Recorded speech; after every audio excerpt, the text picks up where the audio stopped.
Ukraine President Zelensky spoke to the U.S. Congress today. An $800 million aid was announced just hours later. Most recent updates of Ukraine war. Chinese government placed two hands on its positioning on the war. Department of Justice charged 5 individuals for threatening the freedom and the safety of Chinese Americans, and we will bring you the story behind.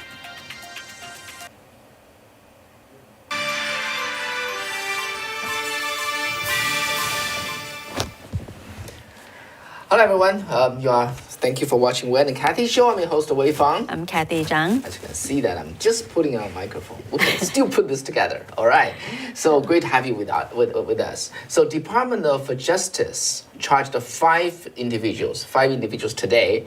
And Kathy just busy with it for a few hours and then dig out the story from behind, which is quite startling. Anyway. Yeah, I would say, maybe you hear it's about the Chinese individuals and threatening Chinese Americans' safety and freedom, but it reflects a much bigger plan and the plot, behind the scene. Undermining the very fundamentals of this country of United States.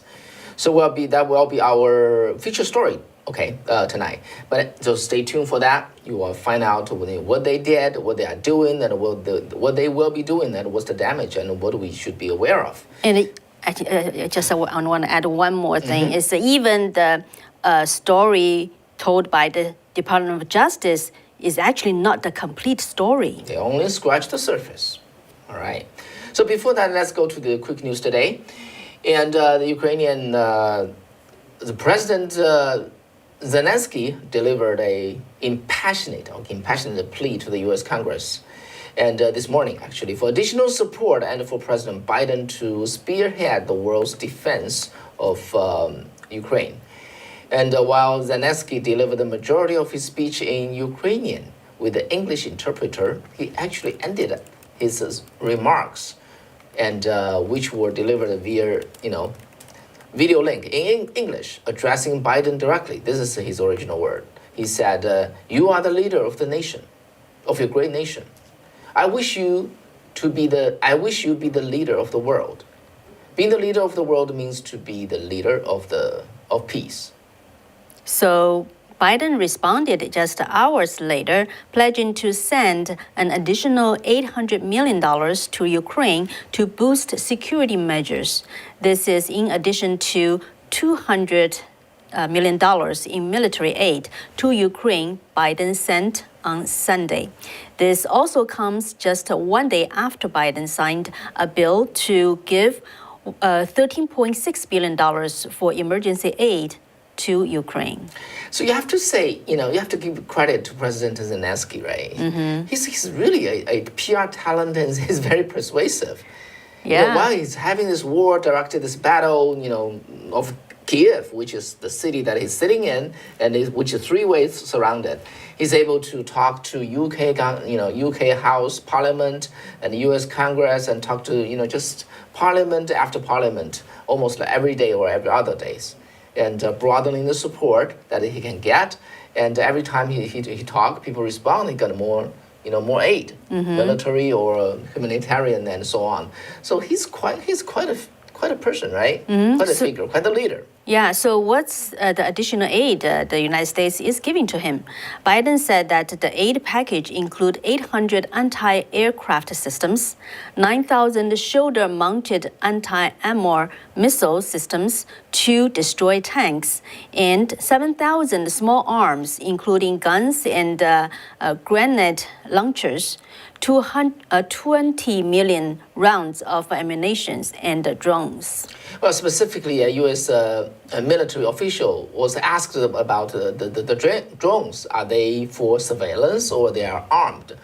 Well, the official said pretty, bluntly, he said they are to deliver a punch. So in his speech on Wednesday, President Zelensky also proposed a new global alliance between the United States and European allies. He said, "We propose to create an association called the U24, United for Peace. And he said this is a union of responsible countries that have the strength and consciousness to stop conflict immediately. Okay, Zelensky said the group would provide all the necessary assistance in 24 hours, military, humanitarian, and just whatever, just quickly, just in one day, deliver all the support needed. So quick response. I think this is also under the premise that he actually acknowledged that Ukraine won't be part of the NATO. Yeah, he made that pretty clear. And well, on the same day, okay, in the event after President Biden made his remarks, and the people was asking, reporter was asking about, do you think Putin is a war criminal? And actually, Biden said, I think he's a war criminal. And then he just walked away. As a response, the Kremlin spokesperson and talked to TASS, saying that Biden's word is unacceptable and uncondonable. And the White House press secretary Jen Psaki said the president's remarks speak for themselves, and it was speaking from the heart. Anyway, that's the little exchange over there. So let's take a look at the updates of the war in Ukraine. Russia kept shelling Ukraine cities today. In Kiev, a series of Russian strikes hit a residential neighborhood, sparkling a huge fire and a frantic rescue effort in a 15-story apartment building. At least 4 people were killed and the others were trapped. Russian military are still 10 to 15 miles away from the Kiev. It is hitting the central region of the Kiev with long-range artillery. And there are a rare glimmer of hope in the encircled port city of Mariupol, which is on the east side of the country, after a convoy of 160 civilian cars left along a designated humanitarian route. And over the past 10 days or so, the lethal siege has pulverized homes and other buildings and left people desperate for food, water, heat, and medicine. The latest negotiations between Russia and Ukraine, held by video on Monday, were the 4th round involving higher level officials from the 2 countries and the first in a week. The talks ended without a breakthrough after several hours. The 2 sides had expressed some optimism in the past few days. The aide to President Zelensky tweeted that the negotiators would discuss peace, ceasefire, immediate withdrawal of troops, and security guarantees. And Ukraine President Zelensky expressed that Ukraine needs to accept that it won't join NATO. Okay, and talking about the U.S.-China relationship here, surrounding the issue of the war. After 7 hours of intense talks in Rome on Monday with China's top diplomat Yang Jiechi, White House National Security Advisor Jake Sullivan said the United States is deeply concerned that China is aligned with Russia in the war and in the war in Ukraine. And Sullivan warned before his trip. He said this, while making it clear to Beijing directly and privately that there will absolutely be consequences for large-scale attempts to evade sanctions or to fill vacancies with Russia.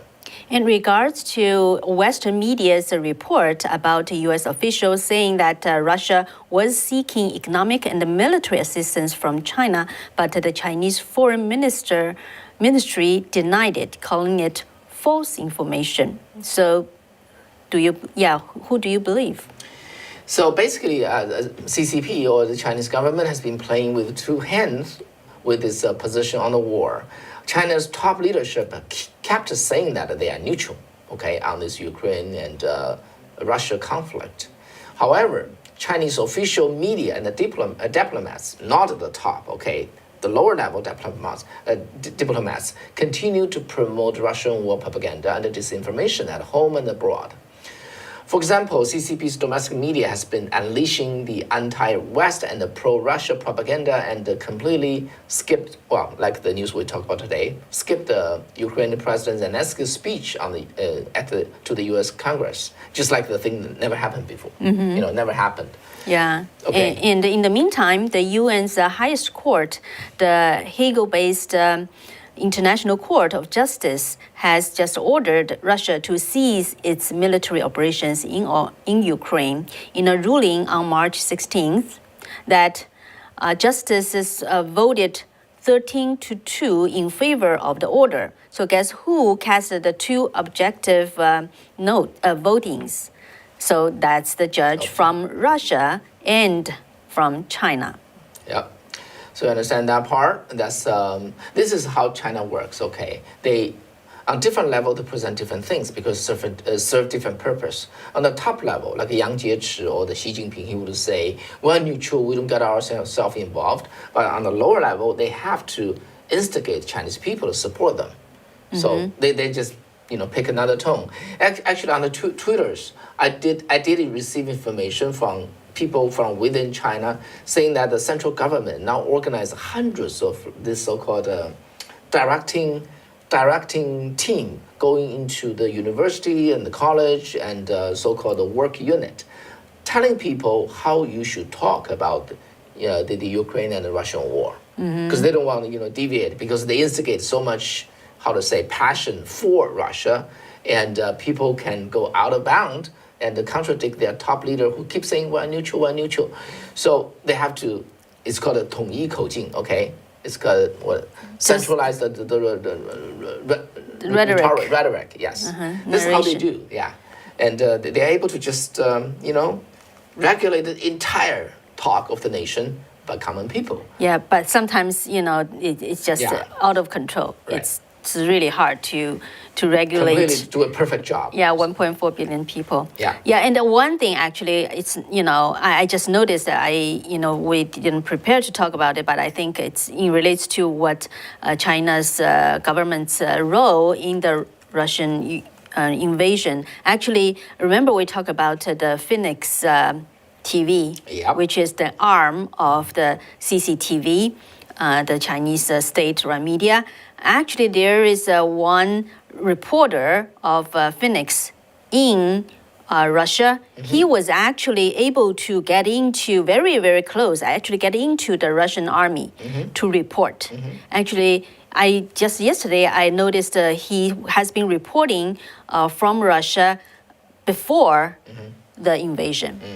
And we talked about the other city in Ukraine, the Mariupol.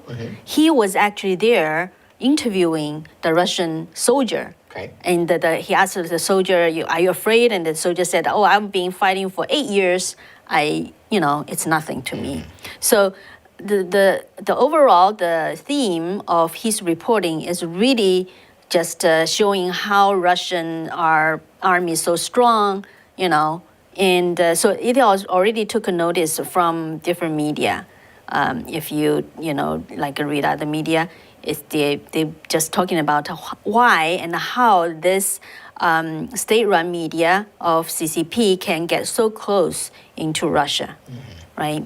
So that's from another angle about the relationship between these two governments. All right, so now we come to today's feature story. It was like, initially I just thought it's press release and press conference from the U.S. Justice Department regarding the 5 spies that they charged, who they they believe that they are acting on behalf of the PRC government, secret police, for targeting, harassing, and spying on Chinese nationals living in the United States. But the more I dig into it, and especially after I talked to one of the victims, I just found out more. And it was, I don't know how to describe it, but I will tell you the story. So today, the Department of Justice arrested 3 of the 5 defenders. Okay, one of them is called Frank Liu, and and Jason Wang, and actually there's a Westerner, I think he's probably an American, right? So his name is called Matthew Ziburis. Okay, and the other two defendants are still remain at large. And these five defendants, they involve in three cases. Okay, so what are the three cases? First, Wang, who is a resident in Queens, New York. He was already 73 years old.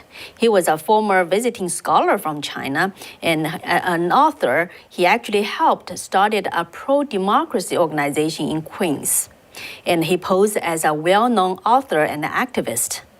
But he actually, in the later years, it was found that he was working at the direction of the MSS, which is the Chinese spy organization. The full name is called the Minister of Security Service, 公安部. Yeah, so that's the official Chinese spy agency. So Wang used his position in the community and his status within the Chinese diaspora community in New York City to actually secretively collecting information about prominent activists, dissidents, and human rights leaders in the community to report information to MSS. Okay, so that's one case. The second case, that's in regards to the defendants. They attempt to derail a U.S. congressional campaign, who's a U.S. military veteran who was actually a student leader in the pro-democracy Tiananmen Square protests in China in 1989. And so the defendant threatened to attack the candidate, among other crimes, in order to prevent his election to the Congress. But that story actually had a twist after what happened. So these I will just reserve for the last story to tell. Okay, so the third case. There are three defendants, including Liu, Matthew Ziburis, and another one is Jason Sun, attempt to spy on a Chinese-American artist in Los Angeles, California, and destroyed his artwork. The artwork was critical of the Chinese government. Okay, so actually, I will just start with this one. Okay, this story. Actually, this story somehow relates to the previous story. Okay, so now, first of all, we just this artist in Los Angeles, Mr. Chen Weiming. He's born in China and graduated from a very prominent art school in Beijing. He later on escaped to New Zealand. He holds a New Zealand citizenship, but now he's a U.S. resident in Los Angeles. In 2008, Mr. Chen created a June 4th meters high replica of the goddess of democracy that stood in Hong Kong. 6.4 meter. Oh, sorry, yeah, 6.4 meter high. It's a replica of the goddess of democracy, which was on the Tiananmen Square in 1989. So, but he created one for Hong Kong that stood in the University of Hong Kong until the end of 2021. Okay, so in 2016, Mr. Chang and his friends purchased a land in the city of Yermo, which is near Los Angeles, and began to build a park called the Liberty Sculpture Park. So according to him, the theme is going after the fighting for the democracy and the freedom of the people in China and of the world. And they wanted to express their opposition to the communist tyranny and mourning the victims of the communism. On the 30th anniversary of the Tiananmen massacre in 2019, they completed the park, it's an iconic work, the June 4th massacre monument, as you just saw on the screen. So here's the story involved the spies. On June 4th last year, 2021, they created this CCP virus sculpture, and it was inaugurated on the day of the June 4th anniversary. But then, just after 5 weeks, the sculpture was burned and totally destroyed by unknown people. Okay, so it was in the news. I'm not sure if our audience saw it, but it was all over the news in the Chinese community. So today, the DOJ say that it was actually destroyed by the CCP agents. So there are 3 defendants, as I mentioned before. According to the complaint, among the 3 defendants, Liu is the president of a purported media company based in New York. Okay, and Matthew Ziburis is a former correctional officer for the state of Florida and a bodyguard. That's the Westerner, the only Westerner in this case. And then the 3rd person, Sun, he's a PRC-based employee of an international technology company. So the 2 defendants in the United States, Liu and Ziburis, have been operating under Sun's direction and control. Sun has paid both for their efforts to stalk, harass, and surveil dissidents residing in the United States. As part of their efforts, the defendants electronically allegedly spied on the pro-democracy activists, including this artist. So, for example, this Matthew Zubiris, he actually posed as a subordinate of an art dealer interested in purchasing or displaying the artwork of Mr. Cheng. And then just during the conversation, during the visit, Zubiris secretly installed surveillance cameras and a GPS device at Mr. Chen's workplace and in his car. And while in China, their boss, Sun, was watching the live videos feed and the location data from these devices. So today, I actually talked to Mr. Cheng about this case, and he said, this Westerner, posed as a worker for a dealer, art dealer, said, the story was just so compelling, he didn't suspect anything because they went through very professional art dealing channel.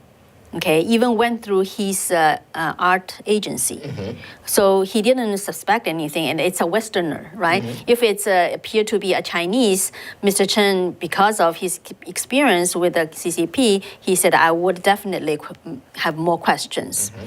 So he didn't suspect anything, let him install some video camera because he said the boss, who was allegedly a business person and a Jewish business person, mm-hmm. Okay. And he said he's so interested in his artwork, wanted to see how it worked, how did he made it. So he allowed him to install some camera, like with his permission, but the person actually secretly installed other surveillance cameras in his car and trying to install in his residence as well. So anyhow, and they even give him a deposit of $20,000. Mm-hmm. So everything just seems so legit, right? So only a few days ago, he said he started to questioning, maybe this is a person, who had problem, but he didn't know. Actually, DOJ later found out that the people who destroyed his artwork is actually them as well. So. And so this is like happening just right in front of him, right? So then it goes to the 3rd story, but actually Mr. Cheng knows quite a lot about the 3rd story as well. So, okay, let's go to the 3rd story, which is the DOJ just charged this Chinese agent spy, try to harass a U.S. congressional candidate. And this candidate, Mr. Yan Xiong, He had a very good background. So let me tell you what's his background. Mr. Shong was one of the 11 student representatives who had a dialogue with the CCP prime minister during the student movement in May 1989. Later, he was on the CCP's wanted list. Okay, he's one of the 21 student activists who were wanted by the CCP after the massacre. And then he actually was arrested by the authority and imprisoned in Beijing for 17 months and was released in 1991. Then in 1992, Mr. Shong was rescued to Hong Kong, which is a secret channel, right? It's quite a famous rescuing activity. Then, subsequently, he came to the United States in June of 1992. So after he settled down in New York, in the United States, in 1994, Mr. Shong joined the U.S. Army and was commissioned in 2003. And he had since served in the U.S. Army for 26 years, including deployed to Iraq for a year. Then, in September last year, after he retired from the U.S. Army, Shong announced his intention to run for U.S. congressional seat, representing New York's 1st congressional district for the Democratic primary scheduled on June 28th this year. So he is running as a Democrat. According to DOJ, the defendant, whose last name is Lin, 59 years old, who is still at large, it's a Chinese citizen. He worked on behalf of the PRC's MSS, again, the Ministry of State Security. The MSS, as we explained, it's a civilian intelligence and secret police agency responsible for counterintelligence and political security. So beginning in September 2021, Lin, this MSS agency, hired a private investigator in New York, tried to disrupt the campaign activity by Mr. Shong. Lin explained to this private investigator that if Shong is elected in this primary election, then he might be elected to be a legislator. And he told the investigator saying, right now, we don't want him to be elected. And he emphasized that whatever price you ask for is fine, as long as you can do it, meaning you can destroy his candidacy. He also promised the private investigator that we will have a lot more of this work in the future, and including right now a New York State legislator. Lin explained to the private investigator that he was working with other unidentified individuals in the PRC to stop Mr. Shong from being elected to the U.S. Congress. So he asked for the Shong's personal information and also requested the private investigator to try to unearth some dirt information of Mr. Shong and said, if cannot find any such information, can you create some? Can you manufacture something? And he encouraged the private investigator to go find a girl or see how Shong goes for prostitution, take some photos, something for that nature. So in December 2021, Lin, the defendant, even proposed that the private investigator also consider physically attack the victim, meaning Mr. Shong, to prevent his candidacy. Okay, so that's what the DOJ's description of what happened. Mm-hmm. But actually, there's a twist that DOJ in their story it didn't include. I'm not sure if they are aware of it, but actually, Mr. Shong right now his attitude towards the student movement in 1989 is he might be against it. He basically, what Kathy's saying that Xiong may have been compromised by the CCP himself. This is the candidate, right? Yeah. So maybe people say, okay, why? Like he had such a long history of being pro-democracy in China and then served in the U.S. Army for 26 years, right? He must be a good guy. Yeah. He must be a good guy. Is he? Yeah, and actually a lot of friends, including Mr. Chen, the artist I interviewed him, he had a few personal interaction with him, and till today he said, personally he still he feels that he's a very, upright person, okay, given his background and everything. So, but what happened after December, okay, starting this year, in early February, Mr. Xiong actually paid for a quarter-page ad, which is a statement on a Chinese newspaper in New York. So on this statement, he was saying that he demand his name to be removed from the preparatory committee of building the June 4th Memorial Hall in New York. He said, I had absolutely no idea about this preparation work and my signature, and I have never participated in it. And he states that without my consent, listing my name on the list of the committee is against my personal will and infringe on my right to name. And he therefore strongly demand to withdraw his name immediately. Otherwise, he will just, preserve his right of legal prosecution.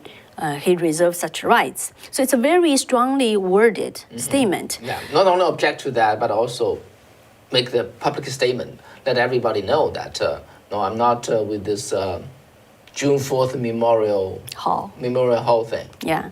So Why then, so? Yeah, and I asked Mr. Chen. He said at that time he was just he obviously read about it, and he said, if it's indeed the case, they put on his name without his consent, he could just simply make a phone call to the organizer saying, please take down my name. I don't want to be on there, right? Why he put out such a public statement and with such strong words? And Mr. Chen felt it's not good for the image of the June 4th student movement, right? So then a few days later, on February 16th, there was an event in Flushing, New York. The event had the theme of 2022 Chinese New Year Community Seminar. Okay, that's the name. And who organized it? The organizer signed it as a community committee. Okay, very vague. So a very senior Chinese newspaper reporter found out later that this so-called community committee is actually with the Chinese Consulate General Office in New York. And the main person there is the president of the Fujian Community Committee, okay, which is very close with the consulate. And in this seminar, in this press conference, the organizer first saying that during the pandemic, we call for the unity of Chinese Americans and oppose any division of ethnic groups, and also oppose the Asian hate. Okay, and then he went on to saying that a small number of pro-democracy activists wants to build this June 4th Memorial Hall in New York. And he said this is destroying the unity of the community. We firmly resist and oppose it. And he said, we overseas Chinese do not hope anything like this and to engage in racial division. And actually the photo that now you see is the press conference, is the group picture of such event. And Mr. Xiong is actually in the center of this group of people. Yeah, Kathy will actually explain to you quite a bit of detail, okay? But let me just interpret this for you. And for any Chinese American or any Chinese people who understand how how to say, how Chinese government or the overseas Chinese community work. Okay, something like this, something like that, indicate the, Xiong's positioning. Yeah, so I actually asked Mr. Chen Weiming, because he actually knows a lot of inside out about these incidents. So how to understand this? So Mr. Chen told us something. 回想起他的所作所为呢，这个中共的套路呢，我是非常清楚的。So Mr. Chen said that, it shows, it's been clear to me, it really shows the CCP's trick and their routine, because he had a very similar experience while he was in New Zealand. In New Zealand, there was this first Chinese-American parliament member. Not Chinese American. Chinese New Zealand. Yeah. Chinese New Zealander. Right, thank you. So his name is Wang Xiaoxuan, okay, Mr. Wang. So Mr. Wang was the first Chinese New Zealander was elected to the Congress in New Zealand, okay? He was actually also a staunch supporter of the June 4th movement, and very firmly insist on the anti-communist stance. But then in 2005, he started to run for actually before 2005, okay, he ran for Congress. And at that time, Mr. Chen said Mr. Wang's father came to them and said something very weird, and later on they realized what he meant is that in order to be elected, Mr. Wang has compromised and to get very close to the Chinese consulate in New Zealand and the pro-CCP diaspora community, okay, in New Zealand. So anyhow, actually Mr. Wang's grandfather was persecuted severely by the Mao Zedong, okay. So then later on, because during the Trump administration, there was this China initiative by the DOJ, right? Mm-hmm. So they did a lot of investigation, a lot of charges against the espionage by the CCP, and they work with other countries like New Zealand, Australia. At that time, two Chinese descent parliament members of New Zealand, they suddenly just resigned. Mm-hmm. And Mr. Chen said this is because they found out that the U.S. intelligence probably had their backgrounds, that they were working for CCP. Mm-hmm. So before they take action, they just resigned. Mm-hmm. And he said but then I asked him how to understand it, right? Today's DOJ's charge includes one agent that tried to disrupt Mr. Xiong's candidacy, mm-hmm. right? It means CCP, is trying to destroy. Doesn't want him to be elected. How to reconcile with what happened recently? And he said, let's listen to his another interview. 共产党让你上去不是一个摆设，一个是把你从民意那边这个庄脚给拉走，这是第一步。第二步就是要为共产党卖。Okay, so what he explained to me is initially, probably before beginning of this year, what CCP tried to do is to stop Mr. Xiong from running because he's a pro-democracy, right? It's an anti-CCP stance. And then when they found it might not work, or if they found this person might be able to get elected, okay, they changed to another tactic, is trying to get him over. So in this way, buy him over. Buy him over. So for the first step is so that Mr. Xiong will be out of the pro-democracy movement in the United States, right, for Chinese. Second, then he will have to work for CCP in the Congress if he is elected. Mm-hmm. So you may ask, but this is, is that really the fact? I just talked to other people and saw some other reports. One thing is pretty sure that he around him, those are the pro-CCP community leaders, so-called community leaders in New York. Okay, that's according to two former journalists who initially tried to help him with his candidacy. They found out that. Second is when he visited the local Chinese community in New York, what he said, it's in a video, and he indicated, what he tried to do is to form a better relationship between the United States and China so that people can have better business opportunities. So that's a very typical rhetoric. Yeah, rhetoric and debate, actually, right, for a lot of people in the United States from the CCP, how they try to get them over. And then lastly, if you look up his website, campaign website of Mr. Xiong, in his website, in his introduction, there's not a word mentioning he was a member of the student movement. Nothing. He said he's a former Beijing University Law School graduate student. Then he came to the United States in 1992. Okay, there's not a word. Can you imagine that? He spent over a year in China, in Beijing prison. He was on the wanted list, right?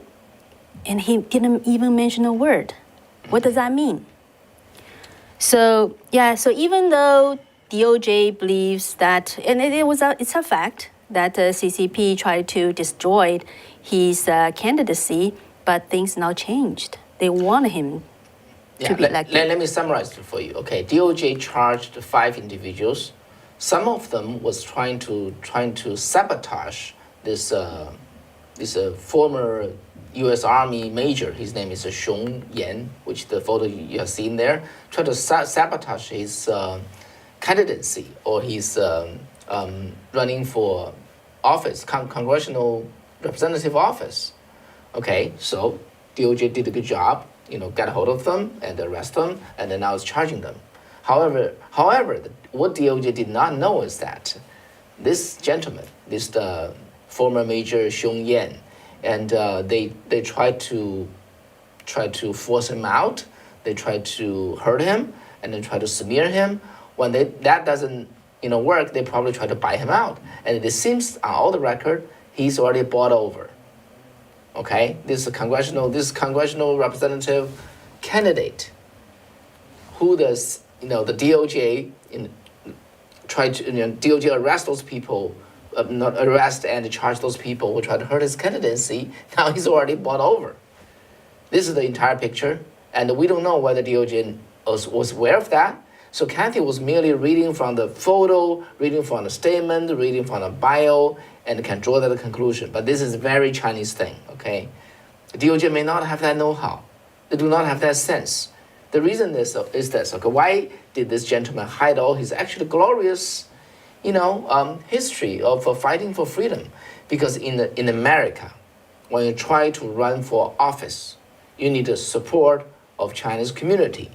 Most of them already on the side of CCP, even though they are Chinese American community. In order to get their vote, the candidate needs to disavow his fight for freedom in China before, so that he can get their votes. You understand this? This is how much we have lost our Chinese American community in this country. This is a fact. And on the other, in other words, that shows how CCP is interfering with the U.S. elections. It's just only tip of the iceberg. Mm-hmm. Okay. And the one thing Mr. Chen actually told me that according to his experience, CCP would not only invest in one party. Okay, they will invest into both parties. Okay, just don't think, they probably only invest money, try to bribe people in for example, the Democratic Party, right? No, they also would invest in someone in the Republican Party, because then in this case, no matter who is elected, they will make sure that someone work for CCP. Yeah, they buy double the insurance. They are very thorough and they are every place, everywhere. This is our congressional representative election, you're talking about. And they try to control those people, try to hurt them. If they cannot, they just buy them over. Many of them, they were just bought over. Okay, this is how much they're trying to sabotage our elected officials and our election. So, yeah. So basically, going forward from here, we probably need to remind the Justice Department. How have you gone through the surface and get to the back of it? You call those small agents who are trying to work for CCP. Did you call those people who may be ready to sell their nation, which is United States of America? Have they got that? Are they able to get that? This is the situation here. And also, does DOJ realize that how thorough and how pervasive the CCP agent has been working in this country, and buying not only just one party but both party. This is how far they go. Yeah, and if you are in New York, okay, if you are in the District 1, and you don't take my words, don't take our words only, do your own research and to see if you would like to support this candidate or not. And for other candidates, you really, as voters, we really have to do our homework. And I would say, by watching our show, by just, watch out the information that we present, we hope that we can provide you with some knowledge, some information, some tools that you can take away and to, identify whether there is this malign forces behind our sacred election process. Okay, it's a little complicated, but I hope that you get it. You got the idea. Okay, the depth behind this DOJ case. Anyway, how about this? We just, what kind of feedback we got? Yeah, well, Luis said that, reminded people again, the Feinstein's CCP driver, Swalwell's Fin, Mystery Spy, the CCP in Hollywood. We have many unfinished treasonous business to correct. Yes, so CCP's infiltration just is very deep and wide. Yeah. Yeah, not only in the United States. As I talked to Mr. Chen, in New Zealand, in Australia, Canada, everywhere. So we really have to be, take alarm. Okay, so and Hollis, you said jokes. Let's get to the jokes. Hollis is I have to praise Hollis. It's very persistent and every time remind a way, You have to tell a joke. Wow, okay. I have two sets of jokes. Okay, the first is this is old jokes between Russians and Ukrainian. You don't know that how much, there's a lot of, bad blood between these two countries. They don't like each other. And this is really, old joke, but it does illustrate something, all right? So a Ukrainian boy at the Christmas time, okay, writes a letter to Santa. And this is how he wrote it. Okay, dear Santa, I want the Russians to shoot you down. And shoot you down, the sleigh and the deer, okay. And the reason is so that when you are come to near my house, I want Russian to shoot you down so that Russian will get sanctioned by the West and I will get the presents. That's a very political savvy boy. And the Russian hikes in the Ukrainian forest. A Ukrainian armed with a pistol approached him and saying that, what are you doing here? The Russian will say, I'm only here picking mushrooms. And 1 second before the Ukrainian shooting the Russian, the Ukrainian yells, but you have not planted the mushroom. Anyway, actually, there's some old Soviet or Soviet Union or the Russian jokes about, people was just protesting the communism, right? Mm-hmm. And of course, they got arrested. When they passed out this leaflets and protested the communism, they got arrested. Then, some lady came over here and just passing out white paper. And then she also got arrested, and she was, just protesting there. He said, Why? Why? I'm just white paper. The secret police said, you think we don't know what you're trying to say here? Now, this is not a joke. This is exactly what happened in Russia. So some lady was really just displaying a piece of white paper, and she was arrested for that. Let's play that, see whether we can. Take a look. This happened a few days ago. So it is a white paper, It's a completely white whiteboard. piece of paper, and she got arrested because in the mind of the police said, you don't know that we know that you are trying to protest against the war. Well, Yeah. no laughter here. Okay, it's very cruel. This is reality that we're facing there. Unbelievable, right? So joke is no longer a joke. Joke is reality. Anyway, so hopefully that's still some light ending for the topic today, for the program tonight.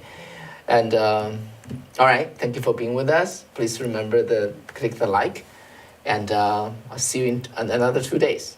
All right. Take care. Good night. Good night. Take care. Bye-bye.